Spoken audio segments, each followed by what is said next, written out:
Bom dia, a graça e a paz do Senhor Jesus. Amém? Glória a Deus.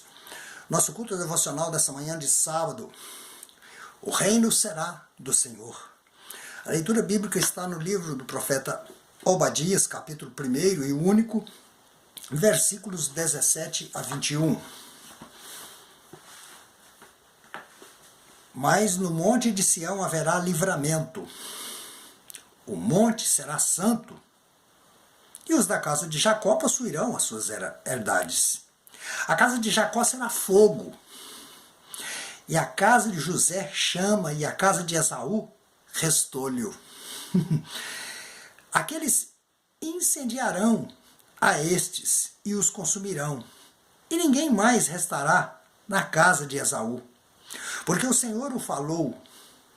Os que de Neguebe possuirão os montes de Esaú, e os da planície aos filisteus. Possuirão também os campos de Efraim e os campos de Samaria, e a Benjamim possuirá a Gileade. Os cativos do exército dos filhos de Israel possuirão os cananitas até Serepta, e os cativos de Jerusalém que estão em Sefarate possuirão as cidades do sul. Salvadores hão de subir no monte de Sião, para julgarem o monte de Esaú, e o reino será do Senhor. Aleluia! Louvado seja o nome do Senhor. Oremos. Ó Pai amado, nós te louvamos, bendizemos o teu nome. Te louvamos, Senhor, na beleza da sua santidade, Pai querido. Fala conosco nesta manhã, Senhor. Estamos em culto devocional nesta manhã. Oramos pela tua palavra, pelo teu Espírito intercessor. Fala conosco, Senhor. Mais uma vez pedimos. Em nome de Jesus, oramos. Amém. Glória a Deus. Amados, para fechar com chave de ouro esta semana de devocionais sobre o livro do profeta Isaías, um livro tão pequeno, mas que nos traz grandes ensinamentos. Às vezes nós tiramos lições maravilhosas de um único versículo de um determinado livro qualquer da Bíblia. E em especial o livro do profeta Obadias, ele nos tem mostrado uma coisa. Primeiro, no versículo 17, nós vemos aqui a promessa de um grande livramento. Então, ele nos permite fazer uma escatologia, permite nos fazer até mesmo apologia das maneiras como o Senhor sempre tem a mesma forma de conduzir, o mesmo senso de justiça de Deus, ele é imutável. O julgamento sempre ocorreu desde os tempos de Noé e não será diferente no juízo final, mas em especial em Obadias nós lemos aqui que a vinda do Senhor está profetizado aqui, e nós podemos fazer a escatologia disto. A vinda do Senhor no monte de Jerusalém, o monte mais alto daquela região, que é o monte de Sião, oferecendo as consequências, essa vinda do Senhor no monte de Jerusalém, oferecendo as consequências eternas do pecado, porque ali haverá, a partir de então, um grande julgamento, um grande chamado ao arrependimento, uma grande reconciliação, uma grande vitória, enfim, tudo. Mas também será um momento decisivo em que Deus levará definitivamente aqueles que forem seus, e o julgamento será eterno, como foi com os filhos de Esaú, e que estão descritos nesta profecia que nós acabamos de ler. No versículo 18 nós vimos aqui que nenhum edomita há. Já foi se cumprida literalmente essa profecia. Nenhum edomita há mais no mundo hoje. No versículo 21, que é o versículo que fecha com a afirmativa que o reino será do Senhor,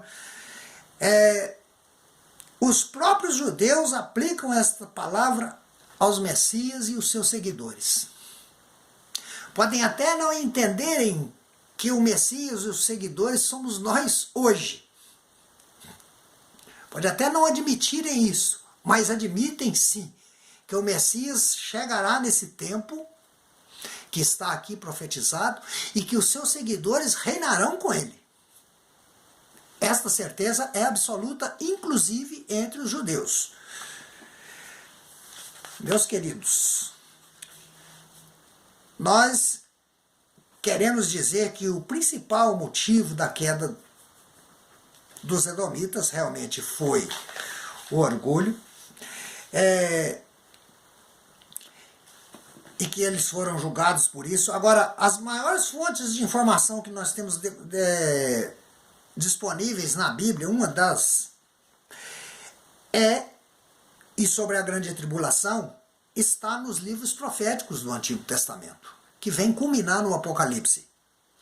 Mas o livro do profeta Obadias não deixa, apesar de tão pequeno, não deixa de dar a sua contribuição para com isso. Porque ele vem revelando algo sobre o plano futuro de Deus para com Israel.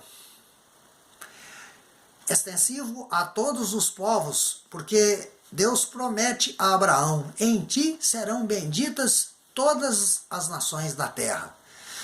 Aqueles que são filhos de Abraão por herança genética e aqueles que são filhos de Abraão por descendência espiritual. Nesse caso entramos eu e você. A você que ainda não é, está convidado a ser parte disso. Olha, nós temos uma dificuldade, o ser humano ele tem uma dificuldade muito grande de entender o lado espiritual, porque o nosso pensamento está focado, o pensamento humano, apenas em viver intensamente a vida aqui na Terra. Nós não pensamos no espiritual, nós não pensamos no eterno, porque nós somos limitados a alguns anos de vida, 70, 80, ou alguns ultrapassam 90, mas é muito raro. Mas nós não pensamos na nossa vida como eternidade. Esse é o maior erro do ser humano. Isso é uma maneira de desacreditar na palavra de Deus. Quando nós não pensamos vida eterna, pensamos em aproveitar esta vida, sem guardar nada para a eternidade. Esse é o nosso grande erro. Os edomitas estavam fechados nas suas fendas como lagartos, pensando que eram autossuficientes e invencíveis. Quando veio o julgamento de Deus, eles viram que não eram nada. É nessa condição que nós temos que nos apresentar diante de Deus. Eu não sou nada, mas o Senhor é tudo para mim. E que Deus nos abençoe com esta palavra. Nós não somos nada. O reino é do Senhor. E se nós quisermos pertencer ao reino de Deus, nós também temos que ser do Senhor. Amém, amados irmãos? Essa é a lição que nós tiramos. Simples assim. Como é comum, então, nós encerramos a mensagem com uma palavra de esperança para o povo de Deus. Qual é a esperança? A esperança é estar nos braços do Senhor.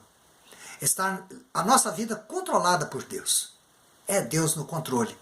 E aí sim escaparemos do grande e terrível dia do Senhor, o dia do julgamento.